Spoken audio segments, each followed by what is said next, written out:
క్యానుల్లో కానీ, లేకపోతే ప్లాస్టిక్ వాటిల్లో కానీ ఆహ్, ప్యాక్ చేసేసుకొని వచ్చినవి ఉంటాయి కదా బయట నుంచి. అవి తినకూడదు. ఎందుకంటే అవి ఎప్పుడు తయారు చేశారో, ఎలా చేశారో తెలీదు. ఇంకోటి చాలా ప్రాసెసింగ్ కూడా జరుగుతుంది కదా! బయటవి తినకూడదు అంటే ఇంక మొత్తం అసలు బయటవి తినకూడదు. అందులోకి ఇవన్నీ వచ్చేస్తాయి. అలాగే బేకింగ్ చేసిన వాటిలో అంటే పిజ్జాలు, బర్గర్‌లు నేనిప్పటిదాకా పిజ్జా ఒక్కసారి తినలా.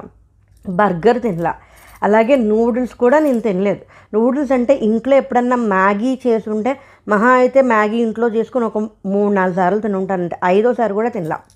నేను మామూలుగా ఏదో సందర్భం వచ్చింది కదా అని చెప్పాను. ఇప్పుడు అది అసంబద్ధం. ఇంట్లో చేసుకునే తినాలి. బయట నుంచి చేసుకొని తినకూడదు. అలాగే పాలు కూడా కాచుకున్న పాలే తాగాలి. అందులో కూడా కొంచెం పాలల్లో కూడా రకాలుంటాయి. సాచ్యురేటెడ్ మిల్క్, అన్‌సాచ్యురేటెడ్ మిల్క్, దాని తర్వాత వెన్న తీసేసిన పాలు అలా చాలా ఉంటాయి.